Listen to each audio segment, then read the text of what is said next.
Hello friend, কেমন আছেন? আশা করি খুবই ভালো আছেন। তা এখন বর্ষাকাল, আর বর্ষাকাল মানে চারিদিকে একটা অস্বস্তিকর আবহাওয়া। আর এখন আমাদের প্রত্যেকের বাড়িতে দেখবেন মশা, মাছি, আরশোলা, টিকটিকের আবির্ভাব কিন্তু বেড়েই চলেছে। আমরা কোনোভাবেই কিন্তু এদের বাড়ি থেকে দূর করতে পারছি না। বিশেষ করে মশা, আরশোলা কিন্তু আমাদের বাড়িতে থেকেই আছে। এরা দেখবেন আমাদের শারীরিক এবং মানসিকভাবে ক্ষতি করেছে। বিশেষ করে আরশোলা দেখবেন আমাদের রান্নাঘরে ঢুকে এরা আমাদের খাবার দাবারে মুখ দেয়, এবং সেই খাবার যদি আমরা অজান্তে খাই দেখবেন আমাদের নানা রকম ফুড পয়জনও হয়ে যায়। এছাড়া আমাদের সন্ধ্যাবেলা দেখবেন বাড়িতে মশার উপদ্রব এতটাই বেড়ে যায়, যার জন্য আমাদের শরীরে নানা রকম রোগ ব্যাধিও সৃষ্টি হয়। তা আমরা হয়তো বাজার থেকে অনেক রকম ওষুধ, কেমিক্যাল বা কয়েল নিয়ে আসি এই আরশোলা বা এই মশা দূর করার জন্য, কিন্তু সেগুলো দেখবেন আমাদের বাড়িতে থাকা বয়স্ক বা বাচ্চাদের পক্ষে একটু অস্বাস্থ্যকর। তা আমরা যদি সেরকম ধরনের ওষুধ, কেমিক্যাল ইউজ না করে বাড়িতে থাকা সামান্য কিছু জিনিস দিয়ে একটা হোম রেমেডি বানিয়ে এই আরশোলা, টিকটিকি বলুন, মশা বলুন, একেবারের মতো কিন্তু দূর করতে পারি, তাহলে কেমন হয়? তাই আজকের ভিডিওতে আমি আপনাদের কাছে অসাধারণ একটি ঘরোয়া টোটকা শেয়ার করব, যেটা দিয়ে আপনারা আপনাদের বাড়ি থেকে মানে মশা, আরশোলা, টিকটিকি একেবারের মতো দূর করতে পারবেন। তা চলুন দেখে নেওয়া যাক। তা দেখুন, এখানে আমি নিয়ে নিচ্ছি একটা ছোট বাটি, আর বাটিতে দিয়ে দিচ্ছি 1 চামচ হলুদ। আমরা যে হলুদ রান্নার কাজে ইউজ করি সেই হলুদ কিন্তু আমি এখানে নিয়ে নিয়েছি। তো 1 চামচের মতো কিন্তু হলুদ এখানে লাগবে।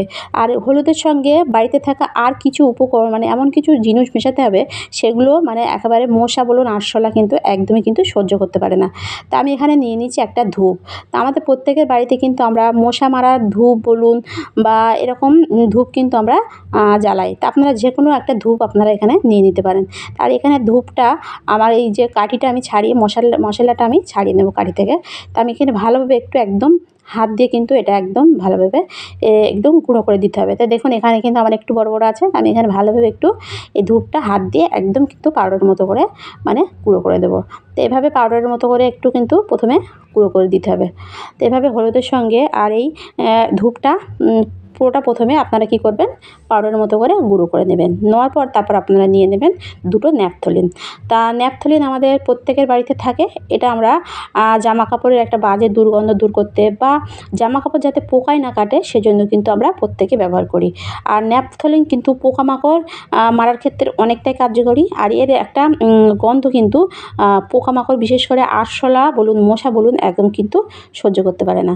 তা আপনারা কী করবেন, প্রথমে 2টো ন্যাপথলিন নিয়ে একটা কাগজের মধ্যে দিয়ে ভারী কিছু দিয়ে এভাবে একটু আঘাত করলে দেখবেন খুব সুন্দরভাবে কিন্তু এটা একদম গুঁড়ো হয়ে যাবে। তা প্রথমেই আপনারা এটা একদম পাউডারের মতো কিন্তু এভাবে গুঁড়ো করে নিতে হবে। তা আমি এখানে দেখুন পাউডারের মতো কিন্তু আমার গুঁড়ো হয়ে গেছে। তো এভাবে এই পাউডারের মতো করে গুঁড়ো করে আমি এই ন্যাপথলিনের গুঁড়োটাও আমি এই হলুদের আর এই মানে ধূপের গুঁড়োর সঙ্গে কিন্তু মিক্সড করে দেবো। তো এইভাবে ভালোভাবে মেশানোর পর তারপর আমি নিয়ে নেবো একটা পেঁয়াজ। তা পেঁয়াজ আমাদের প্রত্যেকের বাড়িতে কিন্তু থাকে। তা পেঁয়াজের কিন্তু একটা উগ্র গন্ধ আছে। এতে কিন্তু বিশেষ করে টিকটিকি কিন্তু এই গন্ধ একদমই কিন্তু সহ্য করতে পারে না। তো এখানে আমি পেঁয়াজটা প্রথমে নিয়ে, আর বড় সাইজের পেঁয়াজ কিন্তু লাগবে। তা পেঁয়াজটা নিয়ে আমি 2 রকমভাবে কেটে নেবো। তো এইভাবে কিন্তু 2 রকমভাবে কেটে নিতে হবে। দেখুন আমি কীভাবে কেটেছি। এরকম ছোটো ছোটো করে 2টো কাটতে হবে, আর একটা এভাবে কিন্তু কাটতে হবে। তো এভাবে কেটে আপনারা কোনটা কীভাবে ইউজ করবেন, মানে কী কাজে ইউজ করবেন সেটা আমি অবশ্যই দেখাবো। তা প্রথমে আমি এই যে বড় সাইজের যে পেঁয়াজটা নিয়েছি সেটা আমি কাজে লাগাবো, আর এটা আমি কিন্তু একটু এক সাইডে রেখে দেবো। তো এটা আমি পরে দেখাচ্ছি এটা আমি কী কাজে ইউজ করি। তা পেঁয়াজটা প্রথমে কিন্তু আমার এভাবে কেটে নিতে হবে। তা আমি প্রথমে এই যে 2টো যে ছোটো ছোটো করে কেটেছি সেটা আমি কিন্তু সাইডে রেখেছি, আর বড় টুকরোটা আমি একটা প্লেটে নিয়ে নিয়েছি। নেওয়ার পর আমি নিয়ে নেবো একটা গ্রাইন্ডার। তা গ্রাইন্ডার নিয়ে আমি এটা প্রথম ভালোভাবে একটু গ্রাইন্ড করে নেবো। তা আপনারা চাইলে মিক্সচার মেশিনেও এটা ভালোভাবে কিন্তু একটু পেস্ট করে নিতে পারেন। তা আমার এই পেঁয়াজের যে পেস্টটা এটা কিন্তু লাগবে। আর পেঁয়াজের যে একটা উগ্র গন্ধ কিন্তু কোনো রকম, বিশেষ করে টিকটিকি কিন্তু একদমই কিন্তু এটা সহ্য করতে পারে না। তাই এটা ভালোভাবে আমি একটু পেস্ট করে নেবো। নেওয়ার পরে তারপরে আমি আপনাদের দেখাচ্ছি এটা আমি কীভাবে কী কাজে ইউজ করি। তা দেখুন আমার প্রায় এটা কিন্তু পেস্ট করা হয়ে গেছে। তো দেখুন, তো এভাবে ভালোভাবে আমি একটুখানি মানে এক জায়গা করে নেব। নেওয়ার পরে এটা আমি কিন্তু এই যে হলুদ, ন্যাপথলিন আর এই যে ধূপের একটা মিশ্রণ আছে এর সঙ্গে কিন্তু আমি মিক্স করে দেবো। তো এভাবে ভালোভাবে একটু চামচের সাহায্যে কিন্তু এভাবে মিশিয়ে নিতে হবে। আর এটা যে কতটা পাওয়ারফুল আপনারা না করলে কিন্তু বুঝতে পারবেন না। তারপরে দেখুন আমার কিন্তু এটা ভালোভাবে মেশানো হয়ে গেছে। এরপর আমি নিয়ে নেব আরেকটা জিনিস, সেটা হলো ডেটল। তা ডেটল আমাদের প্রত্যেকের বাড়িতেই থাকে, আর ডেটল কতটা জীবাণুনাশক সেটা আমরা প্রত্যেকেই জানি। তো এখানে আমি কিন্তু একটু জল দেব না, আমি এই ডেটল দিয়ে আমি এই মিশ্রণটা ভালোভাবে একটু পাতলা করে কিন্তু মিশিয়ে নেব। এখানে কিন্তু এক ফোঁটা জল কিন্তু ইউজ করা যাবে না। দেখুন, আর এটা যে একটা কতটা বাজে একটা স্মেল বার হচ্ছে সেটা আপনারা না করলে বুঝতে পারবেন না। এখানে আমি করছি তাই বুঝতে পারছি। তা দেখুন, এখানে কিন্তু একটা একদম ঝাঁঝালো একটা তীব্র কিন্তু গন্ধ কিন্তু এখানে বার হচ্ছে।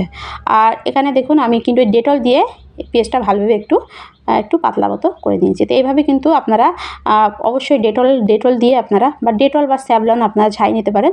এভাবে কিন্তু ডেটল দিয়ে কিন্তু এই মিক্সটা করে নিতে হবে। এরপর আমি যে পেঁয়াজটা রেখেছিলাম, টুকরো পেঁয়াজটা, সেটা আমি এভাবে, এই যে খোলাটা আমি কিন্তু এভাবে ছাড়িয়ে নেব। তো এভাবে যে লেয়ারটা একটার পর একটা যে মোটা মোটা যে লেয়ার, আর পেঁয়াজটা অবশ্যই একটু এভাবে মোটা লেয়ারযুক্ত কিন্তু নিতে হবে। তো এভাবে নিয়ে আপনারা কী করবেন, এই খোলাটা এভাবে একটু ছাড়িয়ে নেবেন। নেওয়ার পর আপনারা কী করবেন, এই যে মিশ্রণটা এখানে আমি বানিয়েছি, এই মিশ্রণটা প্রত্যেক খোলার উপর পেঁয়াজের যে লেয়ারের উপর এভাবে কিন্তু আপনারা অল্প অল্প করে দিয়ে দেবেন এভাবে। দেখুন, তো অল্প অল্প করে সামান্য সামান্য করে প্রত্যেকটার আমি এভাবে কিন্তু আমি একটু একটু করে কিন্তু লেয়ারের উপর, পেঁয়াজের উপর কিন্তু দিয়ে দেবো। তো এটা এইভাবে দেওয়ার পর আপনারা এটা কিভাবে কোথায় কোথায় ইউজ করবেন অবশ্যই সেটা আমি দেখাবো। দেখুন, আমাদের আগেকার মা ঠাকুমারা কিন্তু ওষুধ কেমিক্যাল ছাড়াই কিন্তু নানা রকম প্রাকৃতিক পদ্ধতিতে কিন্তু বাড়ি থেকে মশা, আরশোলা, টিকটিকি দূর করতো।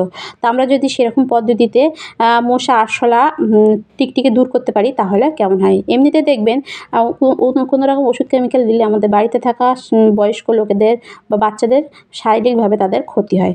তা আমরা যদি এরকম প্রাকৃতিকভাবে যদি এইগুলো দূর করতে পারি তাহলে অনেকটাই কিন্তু ভালো হবে। তা আপনারা এটা কোথায় কোথায় কীভাবে ইউজ করবেন, তা দেখুন আমাদের প্রত্যেকের বাড়িতে এরকম যে সুইচ বোর্ডগুলো থাকে দেখবেন এর আশেপাশে টিকটিকি, বালুন, আরশোলা ঘোরাঘুরি করে। তা আপনারা কী করবেন, এর উপরে একটা রেখে দেবেন। এছাড়া আমরা যেখানে রান্না করি গ্যাস সিলিন্ডারের আশেপাশে আমরা যদি রাতের বেলা রান্না করি দেখবেন সেখানে মশার উপদ্রব দেখা যায়, বা রাতের বেলা কিন্তু খাবার খোঁজার জন্য আরশোলা বলুন, টিকটিকি বাইরে থেকেও অনেক আসে। তা আপনারা কী করবেন, এইসব জায়গায় এটা দিয়ে রাখবেন, বা গেটের মুখ থেকে দেখবেন অনেক আরশোলা, টিকটিকি আমাদের বাড়িতে আসে। এটা আপনারা গেটের মুখেও এভাবে দিয়ে রাখবেন। এভাবে দিয়ে রাখলে দেখবেন তারা যদি বাইরে থেকে যদি বা আসে দেখবেন এর একটা বাজে গন্ধে কিন্তু তারা সেখানে থাকবে না এবং বাইরে বেরিয়ে যাবে। এছাড়া আমাদের প্রত্যেকের বাড়িতে দেখবেন দেওয়ালে এরকম ধরনের একটা জালি থাকে, এতে দেখবেন টিকটিকির বাসা থাকে। তা আপনারা এর ভেতরে যদি একটা দিয়ে রাখতে পারেন তাহলে দেখবেন এতে কোনো রকম কিন্তু টিকটিকিও থাকবে না। এছাড়া ফ্রিজের তলায় বা শোকেসের তলায় আপনারা যদি একটা করে এভাবে দিয়ে রাখতে পারেন দেখবেন সেখানে যদি কোনো রকম আরশোলা, টিকটিকি বা মশা থাকে বা দেখবেন সেখানে কিন্তু তারা একদম থাকবে না, তারা ঘর থেকে বাইরে বেরিয়ে যাবে। তো এভাবে আপনারা 10 দিন অন্তত 10 দিন পর পর এটা আপনারা বানিয়ে আবার ঘরে রাখবেন, তাহলে দেখবেন আপনাদের বাড়িতে একটা মশা, মাছি, আরশোলা, কোনো রকম কীটপতঙ্গ কিন্তু আপনাদের বাড়িতে থাকবে না। তো অসাধারণ একটা টিপস, আপনারা অবশ্যই করে দেখুন, তাহলে বুঝতে পারবেন এটা কতটা কাজের। তা ভিডিওটি পর্যন্ত ভালো লাগলে লাইক, কমেন্ট, শেয়ার করতে ভুলবেন না। বাই।